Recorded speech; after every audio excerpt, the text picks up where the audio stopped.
Good morning, students. Today we start with theorem 3. A necessary and sufficient condition for a non-empty finite subset H of a group G to be a subgroup is that H must be closed with respect to multiplication. फिर necessary और sufficient condition किसके लिए? A non empty finite subset के लिए. ये ध्यान से देखना, अभी तक जो हमने पीछे दो थ्योरम्स की उसमें जो रिजल्ट था पूरा नॉन एम्प्टी सबसेट था. यहाँ जो रिजल्ट है वो नॉन एम्प्टी फाइनाइट सबसेट के लिए रिजल्ट है ये. ठीक है. इस उसको वो सब ग्रुप कब बनेगा? अगर एच जो है मल्टीप्लीकेशन के रिस्पेक्ट में क्या होगा? क्लोज्ड होगा. मल्टीप्लीकेशन के रिस्पेक्ट में क्लोज्ड का मतलब क्लोजर प्रॉपर्टी उस पर सेटिस्फाई हो रही होगी. देखो proof. Necessary condition, suppose H is a subgroup of जी. मान लिया एच जो है वो जी का सब ग्रुप है. ठीक है. So for A and B belongs to H, A into B belongs to H. Closure satisfy होगी अगर वो सब ग्रुप है तो. Thus H is closed with respect to multiplication. हो गया नेसेसरी वाला पार्ट. तो सफिशिएंट कंडीशन देखो. It is given that for all A B belongs to H, a into B belongs to H. ये तो हमें गिवन ही है. So for a into A belongs to H, अगर हम दोनों एलिमेंट सेम ले लें तो a square belongs to H. वो इंटीग्रल पावर वाला काम हो रहा है भैया. ए और ए स्क्वायर एलिमेंट है एच के, तो A cube belongs to H, A four belongs to H, up to so on सारे elements up to so on A raise to power N all belongs to H. But H is a finite set. H set कैसा है हमारा? Finite set है. So elements of this collection must be repeated. तो ये जो हमने elements लिखे हुए हैं, ये जो हमारे एलिमेंट्स हैं, तो कुछ एलिमेंट्स तो रिपीट करते होंगे ना, अप टू सोन चले जाएंगे एलिमेंट्स, क्योंकि सेट हमारा फाइनाइट है. रिपीट होंगे. Let a raise to power r is equal to a raise to power s where r is greater than s. मान लिया कि a स्क्वायर और a5 ये इक्वल है. जैसे यहाँ हमने a रेज इन जनरल लिखा हमने, तो यहाँ a raise to power r is equal to a raise to power s. This implies a raise to power r into a raise to power minus s. अगर हम लें तो ये क्या बनेगा? a raise to power s into a raise to power minus s. Now a raise to power r minus s is equal to a raise to power 0. क्या बन गया ये आपका? आइडेंटिटी. ठीक है. अब a raise to power r minus S अगर identity है, लेकिन बट r माइनस एस क्या है आपका? Positive integer, because r is greater than s. So a raise to power r minus S भी किसका हो गया? h का, क्योंकि h में जो एलिमेंट्स सारे हमने कहा ना इंटीग्रल पावर्स फॉर्म के, a square, a cube, a4, है ना. जैसे ऐसे हमने ये वैल्यूज 5 और 3 ली थी, तो उनका डिफरेंस क्या आ गया? 2. तो a स्क्वायर भी किसका हो गया? h का हो गया. नाउ दिस इंप्लाइज अब ये किसके इक्वल? ई के इक्वल. तो ई किसका हो गया? एच का हो गया. हेंस आइडेंटिटी एलिमेंट क्या कर गया? एक्सिस्ट कर गया. As R minus S is greater than equal to 1.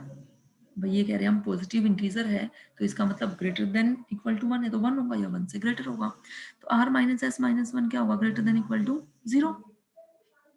This implies a raise to power r minus S minus 1.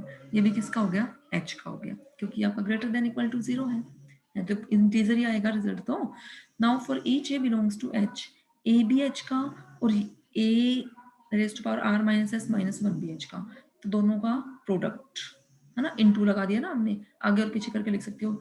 Now this is equal to a into R minus S, और ये किसके equal है? Identity के element, identity के equal है.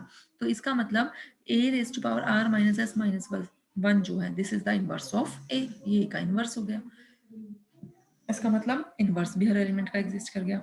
Also the elements of H are also the elements of a group G. Therefore, the composition in H is associativity. Associative तो result hold करेगा ही करेगा, है ना. तो सारी कंडीशन सेटिस्फाई हो गई, तो इसका मतलब H क्या हो गया? सब ग्रुप. एसोसिएटिविटी भी हो गई, एग्जिस्टेंस ऑफ आइडेंटिटी भी हमने दिखा दी, इनवर्स भी दिखा दिया, क्लोजर तो दे ही रखा था उसने, क्लोजर तो दे ही रखा था ना.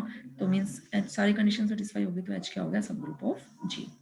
The criteria given in theorem 3 is valid only for the finite subsets of a group G. It is not valid for infinite subsets of an infinite group G. ये important condition है कि जो ये third theorem है ये सिर्फ किसके लिए वैलिड है? फाइनाइट सबसेट्स के लिए वैलिड है. नेक्स्ट एग्जांपल है, late G be an additive group of all integers and H be subset of a G consisting of all positive integers. H is closed with respect to composition addition, but H is not a subgroup of G as the additive identity 0 does not belongs to H. क्या कह रहा है वो? G is an additive group of all integers और H subset of G consisting of all positive integers. ये जो जी subset लिया है वो किसका लिया है, सारे पॉजिटिव इंटीजर्स को कंसिस्ट करता हुआ, means 1 2 3 4 5 6 up to so on.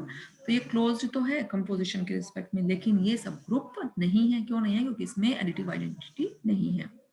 अब जी इसने एक सेट लिया हुआ है किस तरह का, 2 रेज़ टू पावर 0 1 2 3 और यहाँ पे नेगेटिव पावर्स का। तो ये मल्टीप्लिकेटिव ग्रुप बन रहा है, ये जो G है containing all integral powers of 2। अब हमने H ले लिया, H में एलिमेंट्स कौन से लिए, 2 raise to power 0 means 1 2 2 square 2 cube up to so on. Here H is an infinite subset of G, दिख ही रहा है infinite subset है। Also H is closed with respect to composition multiplication, closed भी क्योंकि कोई भी दो एलिमेंट लो तो उनका क्लोजर भी उसमें है, मींस उन पे बाइंडिंग ऑपरेशन लगाओ तो उसमें है, क्लोजर डिफाइंड हो रही है। But inverse does not exist, इसमें इनवर्स तो एग्जिस्ट, सिर्फ वन आइडेंटिटी एलिमेंट इसी का तो इनवर्स एग्जिस्ट कर रहा है। 2 का इनवर्स होगा 2 की पावर -1, 2 स्क्वायर का इनवर्स होगा 2 की पावर -2, इनके इनवर्स एग्जिस्ट नहीं कर रहे हैं, तो ये हमारा सब ग्रुप नहीं है। तो ये इसने एग्जांपल्स दिए हैं कि कौन से हमारे ग्रुप्स हैं और कौन से जो है इसमें हमारे सब ग्रुप्स नहीं बन रहे हैं।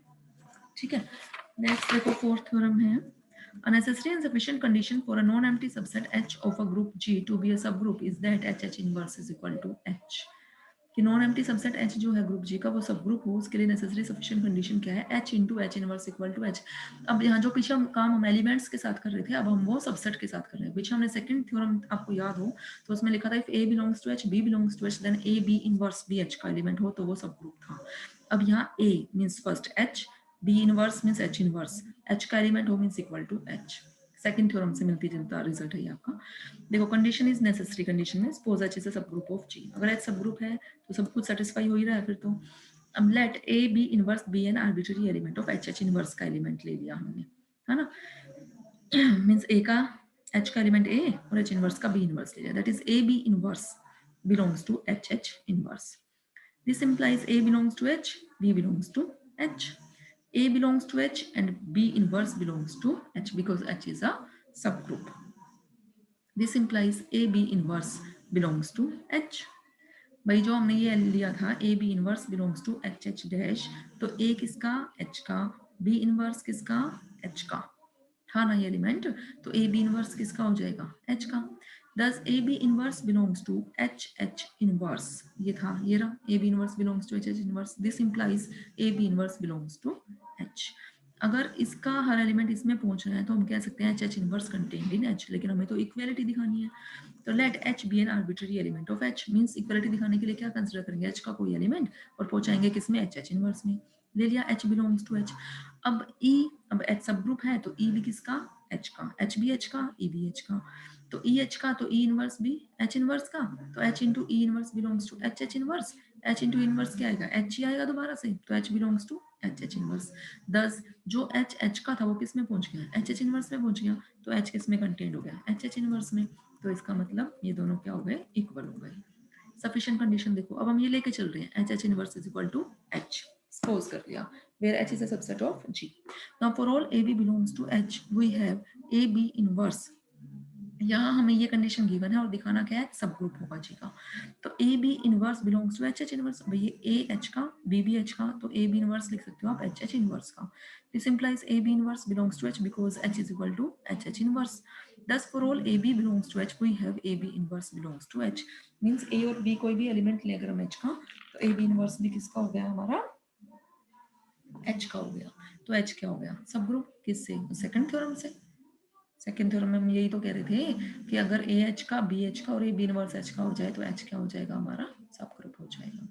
आप ये रिजल्ट ध्यान से एक बार फिर से रीड कर लेना ध्यान से, कोई प्रॉब्लम आए तो आप लोग पूछ लेना, बाकी हम नेक्स्ट लेक्चर में डिस्कस करेंगे।